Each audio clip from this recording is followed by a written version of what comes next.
Portugal e o Brasil compartilham uma história comum.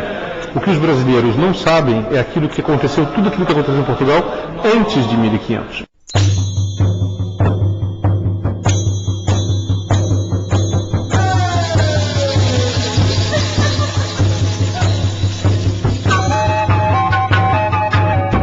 Existe um povo indo-europeu, né, nativo de Portugal, que estava lá antes de tudo. Eram os lusitanos. Essas pessoas que criaram uma raiz com aquele espaço. Não sabemos muito acerca deste povo. Sabemos que era o povo que vivia no norte de Portugal e na Galiza antes dos romanos chegarem. E foi um povo que fez a vida negra aos romanos.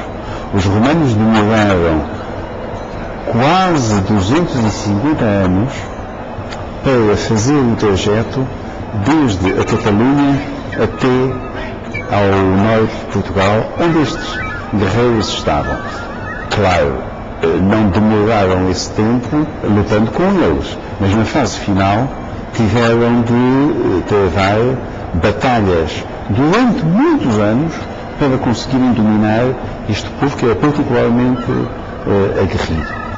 Essas pessoas nos deram uma base de identidade que não foi sendo invadida, mas que foi sendo adicionada de camadas. Ou seja, o Império Romano não chegou em peso em Portugal. Chegaram alguns soldados, mas eles foram romanizando essas pessoas. Ofereceram a eles uma linguagem, o princípio do direito, uma organização de vias, uma organização de tecnologia.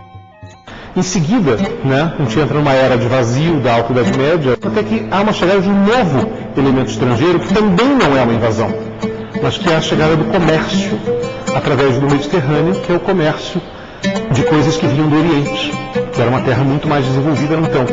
E esse comércio dessas novas coisas traz junto com isso uma língua e uma religião, o árabe e o islamismo. Isso apenas 50 anos depois de Maomé. Os árabes ensinaram aos portugueses a navegação abaixo do Equador, porque a navegação era estelar. Os espanhóis, os ingleses, os holandeses só conheciam o céu do Atlântico Norte, mas os árabes conheciam o céu do Hemisfério Sul. E essa é a chave da capacidade de você navegar ao sul do Equador e não se perder. Por isso que os portugueses chegaram ao Brasil antes de todo mundo. O mais engraçado disso tudo é que quem vai criar a tábula de cálculo para esse conhecimento é um judeu, Abraão Zacuto. Todo esse período, na realidade, desde os anos 70 até 1500 e tanto, Portugal teve uma presença forte de judeus.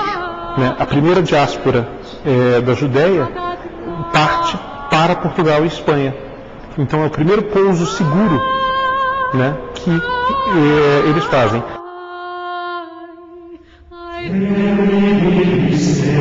Depois você tem uma era cristã que reconquista o sul de Portugal, que era dominado pelos árabes e pelo islamismo. Isso é que é importante. Ou seja, os portugueses construíram suas próprias mesquitas. E os mesmos portugueses que construíram suas próprias mesquitas as transformaram em igrejas católicas. É uma coisa gradual, quer dizer, esse povo pequeno foi se transformando.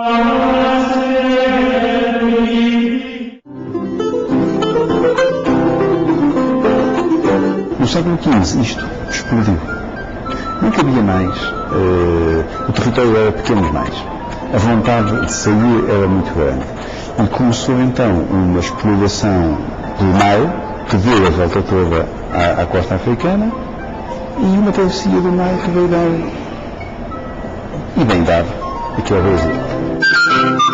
Assim como em todos os momentos da história, as grandes sociedades se potencializam quando elas têm uma grande miscigenação cultural.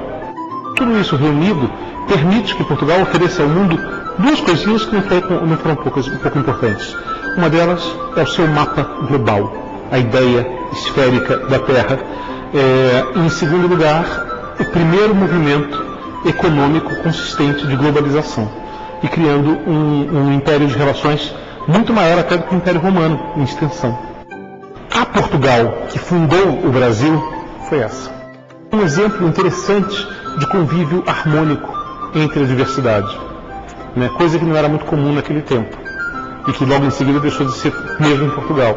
Ou seja, Portugal foi perdendo esse espírito inovador, criativo, fortíssimo, que ficou aqui e gerou o Brasil.